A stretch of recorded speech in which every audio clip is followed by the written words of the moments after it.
मुख्यमंत्री माझी लाडकी बहीण योजनेचे 2 हप्ते एकत्रित जमा झाले होते। आता पुढच्या हप्त्याची लाभार्थी महिलांना प्रतीक्षा आहे। आता तिसऱ्या हप्त्याची तारीख जाहीर करण्यात आली आहे। मुख्यमंत्री माझी लाडकी बहीण योजनेचा तिसरा हप्ता जमा करण्यासाठी 29 सप्टेंबर रोजी रायगड येथे कार्यक्रमाचे आयोजन करण्यात येणार आहे। या योजनेतील लाभ वाटपाचा हा तिसरा राज्यस्तरीय कार्यक्रम आयोजित करण्यात आला आहे। या कार्यक्रमात सप्टेंबर पर्यंत प्राप्त झालेल्या अर्जांपैकी ज्या महिलांचे अर्ज मंजूर झाले आहेत त्यांच्या खात्यात लाभ वितरित केला जाणार आहे।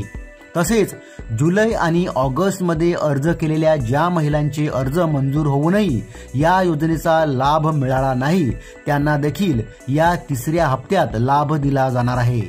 याच तिसऱ्या हप्त्यात एकूण 2 कोटी महिलांना लाभ दिला जाणार आहे, अशी माहिती मंत्री आदिती तटकरे यांनी दिली आहे।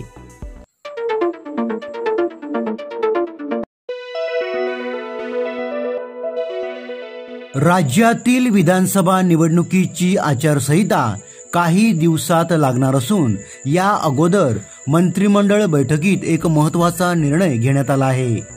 राज्य मंत्रिमंडळ बैठकीत राज्यातील सरपंच व उपसरपंच यांची मानधन दुप्पट करण्याला मंजुरी देण्यात आली आहे। राज्य मंत्रिमंडळाची महत्त्वाची बैठक सोमवारी पार पडली। या बैठकीत ग्रामविकास विभागांतर्गत येणाऱ्या 6 मागण्यांना मान्यता देण्यात आली आहे। यात प्रामुख्याने राज्यातील सरपंच व उपसरपंच यांची मानधन दुप्पट करण्याचा निर्णय घेण्यात आला आहे। सरपंच आणि उपसरपंचांचे मानधन नेमकं किती वाढणार आहे पाहूया। ज्या ग्रामपंचायतीची लोकसंख्या 2000 पर्यंत आहे त्या सरपंचाचे मानधन 3000 रुपयावरून 6000 रुपये करण्यात येणार आहे, तर उपसरपंचाचे मानधन 1000 वरून 2000 रुपये करण्यात येणार आहे। तसेच ज्या ग्रामपंचायतीची लोकसंख्या 2000 ते 8000 पर्यंत आहे त्या सरपंचाचे मानधन 4000 रुपयावरून 8000 रुपये करण्यात आला आहे, तर उपसरपंचाचे मानधन 1500 रुपयावरून 3000 रुपये करण्यात आला आहे।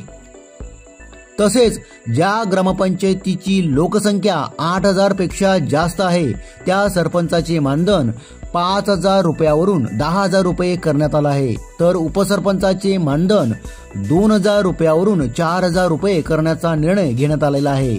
या मानधन वाढीमुळे राज्य शासनावर वार्षिक 116 कोटी रुपयांचा आर्थिक भार पडणार आहे।